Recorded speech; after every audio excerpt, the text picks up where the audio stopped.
Hi guys and girls, I'm Obsidian Ant and welcome to 3304. This is where I take a look at the news and happenings in and around Elite Dangerous.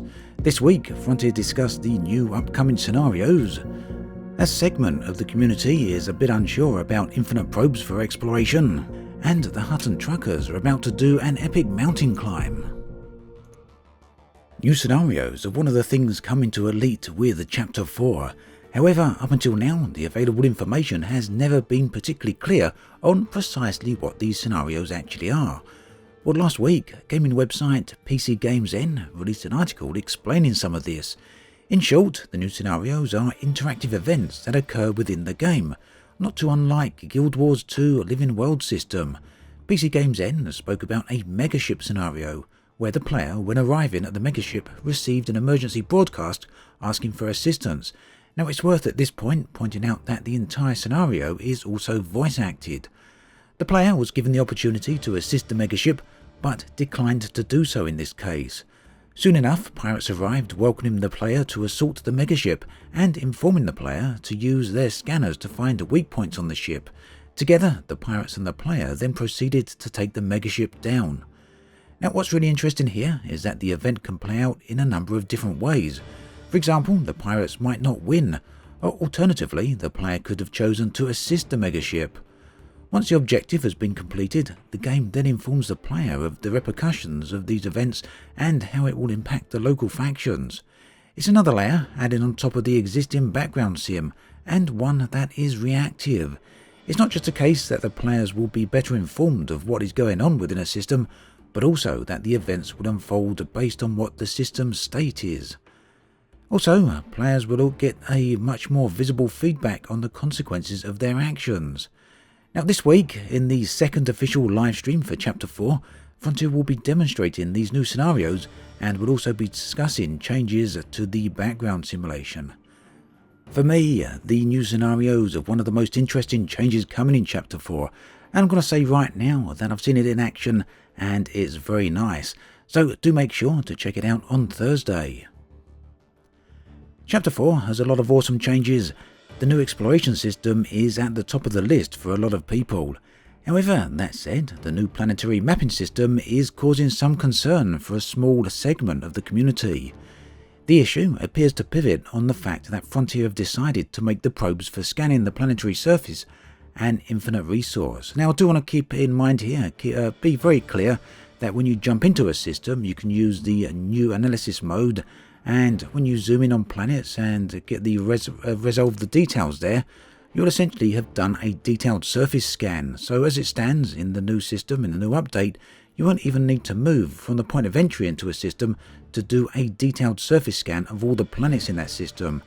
However, if you want full-on maps and find all the points of interest in planets, that's when you need to fly on over to them. So probes then are for mapping the planetary surfaces, and Frontier have decided to make these probes for scanning the surfaces an infinite resource. The reasons for this decision are to maintain a good flow for exploration gameplay, while also avoiding unnecessary downtime and grind for crafting probes. Further, craftable probes which require either mining lasers or to return to a station are a no-go. Frontier don't want to put them in because Frontier do not want to force current deep space explorers to return home in order to experience the new updates, and that really does make sense. Infinite probes then do make a lot of sense for a lot of different reasons. Now that said, I thought it would be interesting to gauge people's opinions on this, and whilst we're never going to get a full view from the entire Elite Dangerous player base, we can nevertheless get a glimpse.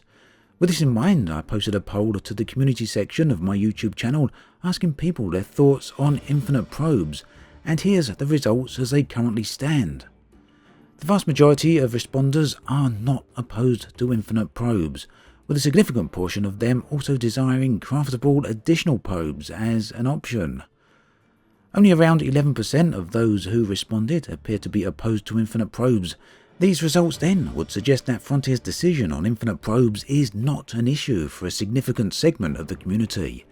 If you'd like to get involved in the poll, then do check out the link in the video description.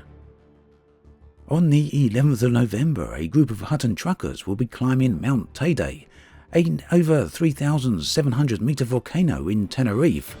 What is this to do with Elite? Well, on the same day, an event is being organised in-game for an epic mountain climb located on a planet, incidentally also called Teide. The in-game event is being organised by the Buckyboard Racing Club and Alec Turner.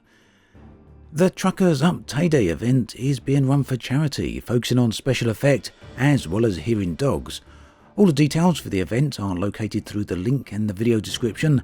The in-game mountain climb will involve players driving an SRV up a significantly sized mountain. Both the start and end coordinates have been set, and players can get involved in this in any of the 3 game modes and all platforms, and they can also be undertaken on beta. Race times will be proven by screenshots. The event will be live streamed by Psycho Cow throughout the day, and full details can be found through the link in the video description. Do go take a look. Those of you who are fans of Elite Dangerous fan-made stories will not have failed to have noticed Turjan's excellent series called Turjan Travels. In his latest episode, Turjan is set a task by his weird uncle, which involves him travelling to Obsidian Orbital for a chat with an unusual space wizard that some of you may be familiar with. As you can see, the footage on this video is excellent, as is the rest of the series. If you want to watch the full thing, then do check out the link below. Very early on in Elite Dangerous's release cycle, players set about exploring and eventually naming the different regions of the galaxy.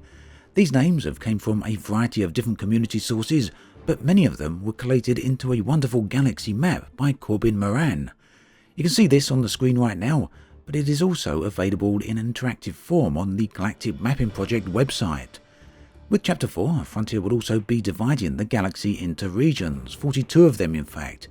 You can see a screenshot of that right here. As you can see, the regions are numbered. Now understandably, many from the exploration community are keen for Frontier to use the names that have already been established and are in use by players. There are a number of proposals that have been put forward on how this could potentially work, and you can see a link to those through the link in the video description. If you've never done so before, it's well worth taking a look at the Galactic Mapping Project map. It's a truly amazing piece of work, and personally I feel these names that are here for these regions could do very well in Elite. Frontier have responded to this request, and they think that it's a great suggestion, and they said they're going to take it into consideration. So then, that brings us to the end of this episode of 3304. Do keep an eye out for Frontier's livestream on Thursday, and of course I'll also have a video summarising everything that's coming on that next update. As always, thanks for watching, and I'll catch you guys and girls next time.